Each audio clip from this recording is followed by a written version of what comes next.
ছেলের কারণে বাবার সমালোচনা, তাহলে নূহ নবীর ছেলে যে কাফের ছিল ওনার কারণে কি নূহ নবীর সমালোচনা করবেন? নূহ নবীর ছেলে কাফের ছিল, বাবার সমালোচনা করবেন? ভয় করতেছে এখন না? লূত আলাইহিস সালামের স্ত্রী কাফেরা ছিল, তো স্বামীর সমালোচনা করেন? ভয় ভয় ঢুকছে সাহাবার ব্যাপারে, ভয় ঢুকান। ইয়াজিদ জালেম ছিল, তার যা মন চায় বলেন তাকে কেন্দ্র করে আমিরে মুআবিয়ার সমালোচনা আপনি কিভাবে করেন? খেলাফত ব্যবস্থা কেন্দ্র করে করেন। খেলাফত ব্যবস্থা আপনি জানেন না তাই সমালোচনা, খেলাফত ব্যবস্থা পড়েন কিভাবে ধ্বংস হয়েছে। এই খেলাফত ব্যবস্থা না জানার কারণে আপনি সমালোচনা করেন, মানে আপনি ইতিহাস জানেন। ইতিহাস জানলে আমিরে মুআবিয়ার সমালোচনা করবেন না আপনি। যদি বলেন জানি তো আপনি ভুল ইতিহাস জানছেন, বিষাদ সিন্ধু পড়ছেন, ভালো কিছু পড়েন নাই। এর মধ্যে আন্দাজি কিছু লেখা দিয়েছে, হুদাই কিছু লেখা দিয়েছে, এরকম কোন বই পড়ছেন আপনি? আমরা তাদের সমালোচনা করব না, শুনবো না। আমার কি মন চায় জানেন আপনাদেরকে এই কথাটাই বলতে, যাদের প্রতি আল্লাহ সন্তুষ্ট তাদের সমালোচনা করে আমাদের লাভ কি? আমি আপনি তো আমার আখিরাত নিয়ে চিন্তা করা দরকার। এদেরকে নিয়ে আমার আপনার চিন্তা, যারা জান্নাতি এদেরকে নিয়ে আমরা টেনশনে আছি, যারা জান্নাতি এদেরকে নিয়ে আমরা খুব টেনশনে আছি, অথচ আমার আপনার আখিরাত কি হবে এটা নিয়ে কোনো ফিকির নাই। আল্লাহ আমাদেরকে হেফাজত করেন, আল্লাহ আমাদেরকে হেফাজত করেন। ওনার খেলাফত কালে ওনার যে পরিমাণ অবদান, ইসলামের উন্নতি অগ্রগতির জন্য যে পরিমাণ অবদান, যেইভাবে উনি প্রশাসনিক ব্যবস্থাগুলা তিনি আঞ্জাম দিয়েছেন। আমিরে মুআবিয়ার জামানা একটা সময় এমন হয়ে গিয়েছেন যে নারী যদি চায় আমি দরজা খুলে ঘুমিয়ে থাকবো, যে আমাকে কেউ উকি মারার সম্ভাবনা, এরকম ভয়ে তো দরজা আপনার বন্ধ রাখতো, এটাই নিয়ম। কোন নারী যদি চাইতো যে আমি দরজা খুলে ঘুমাবো, ঘুমাতে পারবে, সমস্যা নেই। আমিরে মুআবিয়ার খেলাফত কালে, ওনার খেলাফত কালে আপনি রাস্তার মধ্যে 1000 স্বর্ণ দিনার রেখে দিবেন, 1000, ভয়ে কেউ এটা ধরার সাহস নাই, যে এটা ধরলে অবস্থা কি পরিমাণ ভয়ঙ্কর হতে পারে, এটা ধরার সাহস নাই। ওনার খেলাফত কালে অবস্থা ছিল। এই আমিরে মুআবিয়া রাদিয়াল্লাহু তাআলা আনহুর ব্যাপারে রাসূল আকরাম সাল্লাল্লাহু আলাইহি সাল্লাম বলেন, তিরমিজি শরীফের 3842 নম্বর হাদিস, ক্বালা রাসূলুল্লাহ সাল্লাল্লাহু আলাইহি ওয়াসাল্লাম, আল্লাহ নবী বলেন, আল্লাহুম্মা জাআলহু হাদিয়াম মাহদিয়া ওয়াহদিবি। নবীজি বলেন, আল্লাহ আপনি মুআবিয়াকে পথ প্রদর্শক বানান, মাহদিয়া তাকে আপনি হেদায়েত প্রাপ্ত বানান, ওয়াহদিবি তার মাধ্যমে মানুষকে আপনি হেদায়েত দিয়ে দেন। আল্লাহ তাকে আপনি পথ প্রদর্শক বানান, আল্লাহ আপনি তাকে পথ প্রাপ্ত বানান, আল্লাহ তার মাধ্যমে মানুষকে আপনি হেদায়েত দেন। তাহলে একজন হেদায়েত প্রাপ্ত সাহাবা যার ব্যাপারে রাসূল দোয়া করেছে, কেন আমরা সমালোচনা করব? ইবনে হিব্বান 7209 নম্বর হাদিস, আবু সুফিয়ান রাদিয়াল্লাহু তাআলা আন আল্লাহ নবীর কাছে আসলেন। আবু সুফিয়ান রাদিয়াল্লাহু তাআলা আন উনি ছিলেন আমিরে মুআবিয়া রাদিয়াল্লাহু তাআলা আনহুর পিতা। কে? আবু সুফিয়ান। হ্যাঁ, উনি ছিলেন আমিরে মুআবিয়া রাদিয়াল্লাহু তাআলা আনহুর পিতা। আবু সুফিয়ান রাদিয়াল্লাহু তাআলা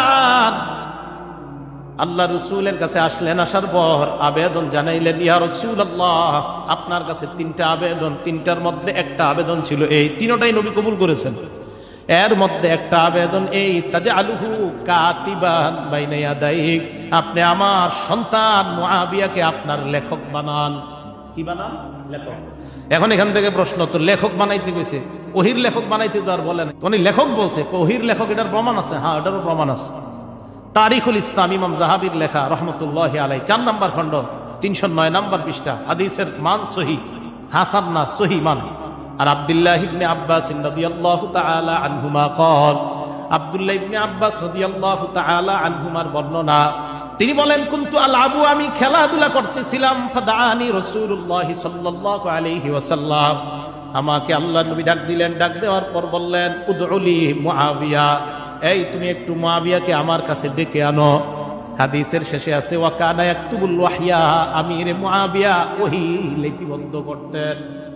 কি লিপিবদ্ধ করতেন? ওহী লিপিবদ্ধ করতেন। তো কাকে আপনারা নিশানা বানান? যার থেকে 163টা হাদিস বর্ণিত হয়েছে। কয়টা? আমিরে মুআবিয়ার বর্ণিত হাদিসের সংখ্যা কত? 163টা। তো কাকে সমালোচনার পাত্র বানান? সহিহ বুখারীতে আসছে, রাসূল আকরাম সাল্লাল্লাহু আলাইহি সাল্লাম একদল সাহাবাদের ব্যাপারে বলছে তারা জান্নাত ওয়াজিব করে নিয়েছে, ওই তাদের সিপাহ সালার ছিলেন আমিরে মুআবিয়া। 2924 নম্বর হাদিস, সহিহ বুখারী।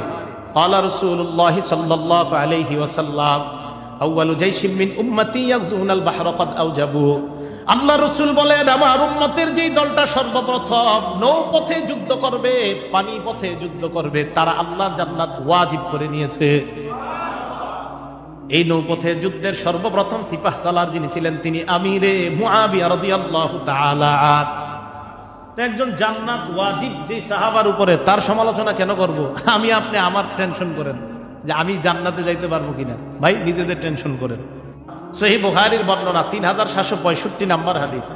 এক ব্যক্তি গিয়ে আব্দুল্লাহ ইবনে আব্বাস রাদিয়াল্লাহু তাআলা আনহুমার কাছে আমিরে মুআবিয়ার অভিযোগ করছে। ইমাম মুআবিয়ার ব্যাপারে অভিযোগ করে বলে, কয় মুআবিয়ার নামাজ এইভাবে পড়ছে। আব্দুল্লাহ ইবনে আব্বাস জবাব দিলেন, এই চুপ করো মিয়া, কার ব্যাপারে সমালোচনা করো? ইন্নাহু ফাকিহ, মুআবিয়া একজন ফকিহ। সুবহানাল্লাহ, উনি একজন ফকিহ। ফকিহ, ফকিহ মানে ইমাম আবু হানিফা, মালিক, শাফি রহমতুল্লাহ আলাইহি, যেমন তারা কোনো মাযহাব মানতে হয় না, বরং তাদেরকে মানতে হয়। এরকম আমিরে মুআবিয়া উনি একজন নিজেই ফকিহ ছিলেন। উনি কোনো মাযহাব মানতে হবে না, মানে ফকিহ, নিজেই ফকিহ, মুজতাহিদ। ওনারা নিজেরাই মুজতাহিদ। আমরা হলাম তাকলিদ করতে হয় কোরআন সুন্নাহ বুঝার ক্ষেত্রে আরেকজনকে অনুসরণ করতে হয় কোরআন সুন্নাহ বুঝার ক্ষেত্রে, কোনো নিজের মন করা বানানো কথার ক্ষেত্রে না। আব্দুল্লাহ ইবনে ওমর রাদিয়াল্লাহু তাআলা আনহুমার নিজের একক একটা বক্তব্য আমিরে মুআবিয়ার ব্যাপারে, মাজমাউজ জাওয়ায়েদ 9 নাম্বার খণ্ড 360 নাম্বার পৃষ্ঠাতে আসছে কথাটা। আব্দুল্লাহ ইবনে ওমরের একক বক্তব্য এটা। উনি বলেন, মা রাআইতু বাদা রাসূলিল্লাহি সাল্লাল্লাহু আলাইহি ওয়াসাল্লাম আসওয়াদা মিন মুআবিয়া।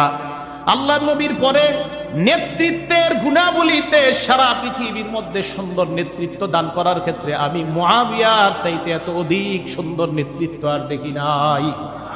আব্দুল্লাহ ইবনে ওমরের বক্তব্য। কেন? ওনার আমলে আপনার পর্তুগাল থেকে চীন পর্যন্ত, আফ্রিকা থেকে ইউরোপ পর্যন্ত প্রায় 65 লক্ষ বর্গ মাইল মুসলমানদের কবজায় পর্যন্ত মুসলমানদের অধীনে এই পরিমাণ অংশ আল্লাহ এনে দিয়েছেন ওনার নেতৃত্বের। সফল বেশিরভাগ সাহাবা ওনার নেতৃত্বের প্রশংসা করেছেন। আপনার ইতিহাস, সঠিক ইতিহাস পড়ে দেখতে পারেন, বেশিরভাগ সাহাবা। এবং আপনি ইচ্ছা করে ওনাকে চান সমালোচিত বানাইতে, ভাই ইচ্ছা করে কেন একজন সাহাবাকে সমালোচনা করতে চান? মানে আপনি তেরামি করবেন না, আমি তার সমালোচনা করবই, এরকম একটা নিয়ত আপনাদের অনেক। এটা করেন না, এটা করবেন না।